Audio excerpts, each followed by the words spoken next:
Every time I go over to my parents' house, my mom calmly tries to nudge me to take some of my old stuff home.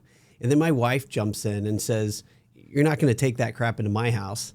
The truth is, no one really wants crap, but we all hold on to it anyway, because deep down, we're constantly trying to balance maintaining memories with obtaining mental clarity. So my stuff just sits there in my old room at my parents' house, unwanted but not forgotten. And I get it. Some of what I'm going to share today might be hard to hear. In this video, I'm going to talk to you about 5 things you should strongly consider selling before it's too late, and you're selling them simply in a reactive fashion, as opposed to starting off retirement on a right foot by being proactive. The first is your house. Now, I know Dave Ramsey always tells people to pay off their mortgage, and this has been conventional go-to advice for a lot of financial advisors everywhere. But for what?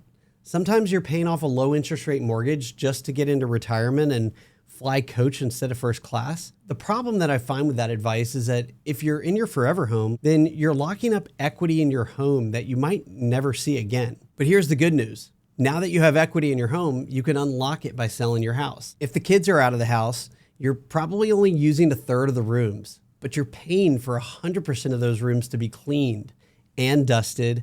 And if you have a pool, you're more than likely paying for weekly or bi-weekly maintenance, so that blue sparkling oasis doesn't start looking like a murky green swamp. Now, some of you are going to struggle with this because it forces you to choose between holding on to the past or making room for the future. Here's some numbers that show the average cost of maintaining a home at different values. According to Home Guide, the national average is about 2.5% of home values. So if you live in a $1.5 million home, your maintenance costs could be $37,500. For some people, that's their whole Social Security check just going to house maintenance. Give yourself some mental and financial space by selling your house and buying something with less maintenance. The next thing to consider selling is that extra car, or that extra expensive car. Fewer cars means less car insurance, less maintenance, and less clutter. And if you're downsizing your home, you might not have a 3-car garage in your new home. And if it's just that one expensive car, while you're working, a $1,500 car payment might have felt like a drop in the bucket. But in retirement, that's $18,000 a year. The cost of 2 first-class round-trip tickets to Rome, or 2 years of your grandkids' college education. But here's the thing. The great thing about planning for retirement is that you get to choose your own adventure. It all comes down to your priorities. This is exactly what we help people do at Paces Ferry Wealth Advisors. We help them clarify what they want their money to accomplish for them, and then align today's decisions with those future goals. We've outlined all of this in our guide called Retirement by Design, and you can download your free copy by clicking on the link in the video description. And if downsizing your car gives you heartburn because you're worried about what the neighbors might think, remember, you might not be living next to them much longer. And also, you're going to be retired. They're still trying to get there. So let's break down what we have so far to put things in perspective. Let's say you downsize your home and you trade in an $18,000 car lease for a car that you're going to drive for the next 10 years. Your $1.5 million house is sold and you buy a $750,000 condo. Assuming a 2.5% property maintenance cost, you're now saving $19,000 on maintaining your residence, $18,000 on your luxury car payment, and assuming your additional $750,000 of liquidity is invested and achieves 2.75% income to add to your retirement, that's another $20,000.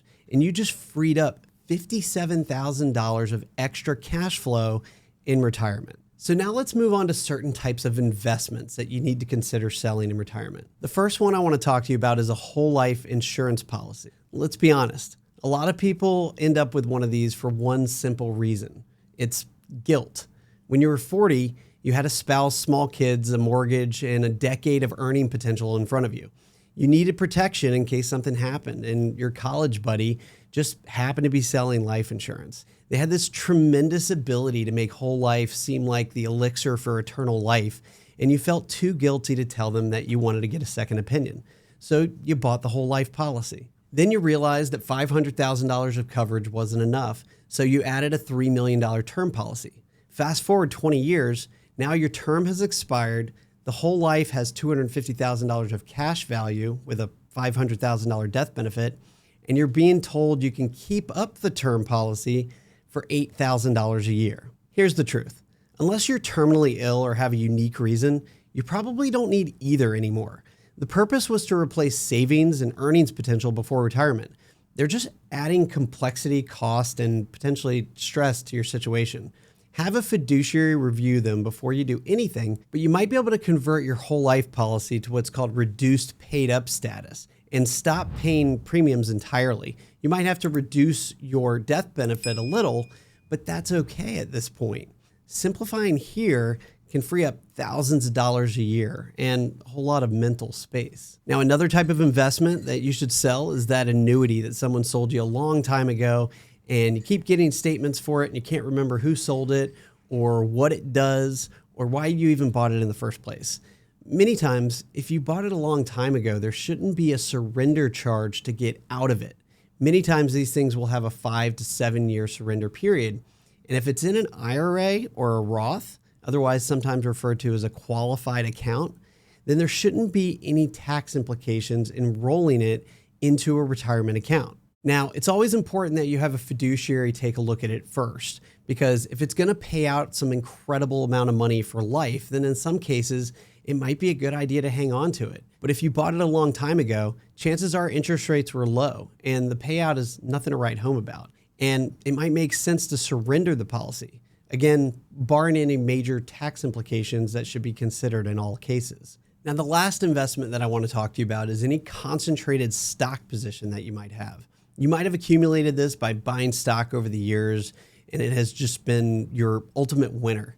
Or it could have been accumulated through compensation through your work. Either way, having too much of your liquid net worth tied up in a single stock going into retirement is not an investment strategy. It's a bet. Typically, we don't recommend more than 10% of someone's liquid net worth be tied up in any one stock.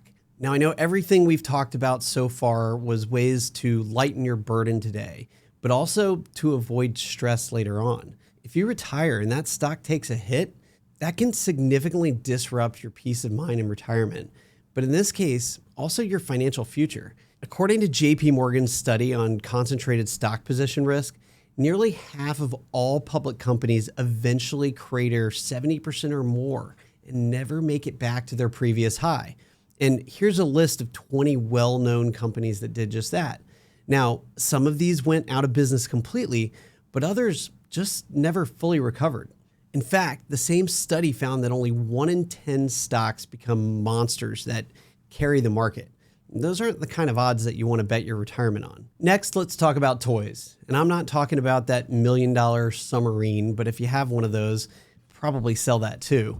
What I mean by toys is anything that you originally thought was a great idea because it would essentially enhance your lifestyle at the time, but it's ultimately led to more cost than benefit. So when we talk about simplifying your life in retirement and alleviating stress, eliminating things that provide you more cost than actual benefit is going to go a long way. Let's start with recreational vehicles, or RVs. In 2021, following the pandemic, RV sales hit an all-time high of 600,000 RVs sold in that year. 2022, it fell to 493,000. In 2023, it fell to 300,000. People aren't using their RVs, but they are either still paying for it or they're sitting on a potentially valuable asset. My recommendation, if you're not using it, go ahead and sell it. The next toy that I want to talk about is timeshares. They were a really good idea when we bought them. When we were flush with cash and we had ambitions to go on the same family trip every year to the same place, or just become really skilled at banking and trading those weeks for something exotic, it didn't pan out the way we expected. And now it's time to just cut your losses and call a company that could potentially get you out of that contract. Historically, timeshares have seen their fees to maintain the timeshare go up by 3 to 5% a year every year. That's just unnecessary baggage. So last and certainly not least, and for some reason the most controversial, is your rental property or just a side gig in general. Here's a simple way to put it. If it's a hobby and it brings you joy and purpose and meaning to your life, keep it. If it causes you stress, anxiety, or it takes away at any time from doing something that you enjoy more, bag it. When you create your financial plan, it's important to identify what are the things that are going to be most meaningful to you. Is it spending time with your grandchildren, traveling the world, focusing on hobbies, or just reading and learning a new skill? Here's what I want you to take away. The goal isn't to just have enough for retirement. It's to have enough freedom to enjoy it. The clutter, the extra properties, the unused toys, they all cost you more than money. They cost you time. Time you could be spending on what actually matters to you. So take a hard look at what you own and ask yourself, does this give me more hassle than happiness? If you want a framework to do just that, grab our free guide, Retirement by Design, in the description below. And make sure you subscribe so you don't miss the next video. Thanks for watching today.